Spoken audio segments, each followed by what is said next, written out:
بسم الله الرحمن الرحيم نحمده ونصلي ونسلم على رسوله الكريم اما بعد. محترم ناظرین، چونکہ آگے عید الاضحیٰ قریب آ رہا ہے اور اس عید کے موقع پر ہم سب مسلمانوں کی طرف ایک امر، ایک حکم متوجہ ہوتا ہے جس کو قربانی کہا جاتا ہے۔ اس قربانی کے وجوب کے لیے کیا کیا شرائط ہونی چاہیے، یعنی کون کون سی شرطیں پائی جائے گی تو اس پر جو ہے وہ قربانی واجب ہوگی، اس پر آج ہم بات کریں گے۔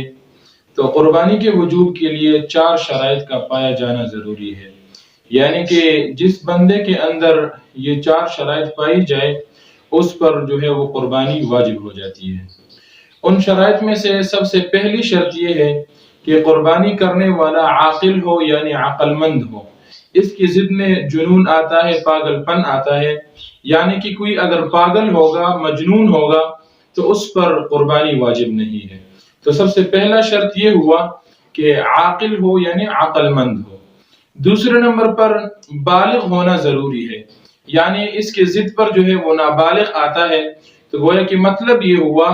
کہ اگر کوئی نابالغ ہوگا اور باقی 3 شرائط پائی جائے گی تو بھی اس سے قربانی کی وجوب ساقط ہو جائے گی، اس پر قربانی واجب نہیں ہے۔ تو دوسری شرط بالغ ہونا ہوا۔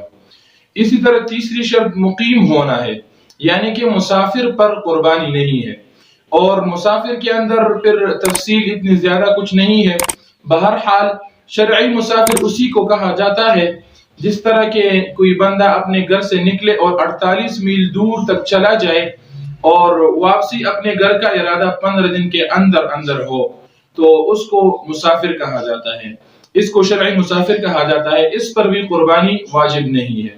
اسی طرح چوتھی شرط وہ صاحب نصاب ہونا ہے، یعنی کہ اگر کوئی صاحب نصاب نہیں ہوگا اور باقی شرطیں پائی جائے گی تب بھی جو ہے اس پر قربانی کا وجوب نہیں ہوگا۔ اسی طرح مسافر ہونے میں تھوڑی تفصیل یہ بھی آتی ہے، مثال کے طور پر بعض لوگوں کے ذہن میں یہ اشکال آ سکتا ہے کہ حاجی لوگ جو یہاں سے سفر کر کے جاتے ہیں تو وہ بھی تو مسافر ہوتے ہیں، حالانکہ وہ حج پر قربانی کرتے ہیں۔ تو ان کے لیے جواباً عرض یہ ہے کہ جو حج کرنے جاتے ہیں حج کے اقسام میں سے 2 قسمیں، حج قران اور حج تمتع، ان 2 حجوں میں وہ ان پر ایک الگ دم دینا، یعنی وہ ایک قربانی دینا وہ لازم ہوتا ہے، چاہے وہ بیڑ کا ہو، بکرے کا ہو، دمبے کا ہو، اسی طرح یا بڑے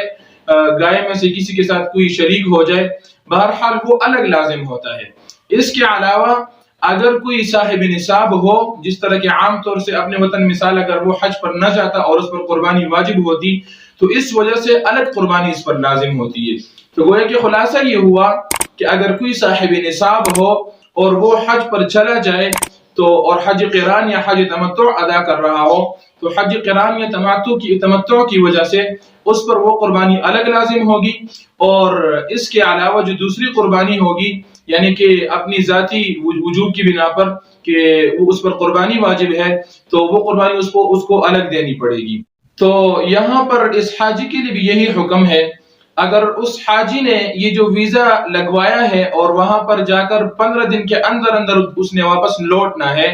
تو یہ بھی شرعی مسافر کہا جائے گا۔ اب اگر وہ صاحب نصاب ہے اور وہ حج ادا کرنے گیا ہے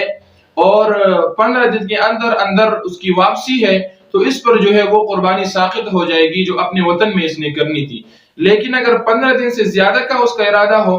15 دن سے زیادہ کا ویزا کروایا ہو، مطلب کہ 21 دن کا، 18 دن کا، 16 دن کا، 17 دن کا، تو پھر اپنے وطن میں اس نے جو قربانی کرنی تھی یہ قربانی بھی اس کے ذمہ لازم ہوگی، اور حج قران اور تمتع کی وجہ سے اس نے جو قربانی کرنی تھی وہ بھی اس کے ذمہ لازم ہوگی۔ باقی نصاب کے حوالے سے کہ نصاب کتنا ہوگا اور کتنی مقدار ہوگی یہ مکمل تفصیل انشاءاللہ الرحمن پھر اگلے ویڈیو میں انشاءاللہ بیان کریں گے۔ اللہ ہم سب کو عمل کرنے کی توفیق عطا فرمائے۔ وآخر دعوانا ان الحمد للہ رب العالمین۔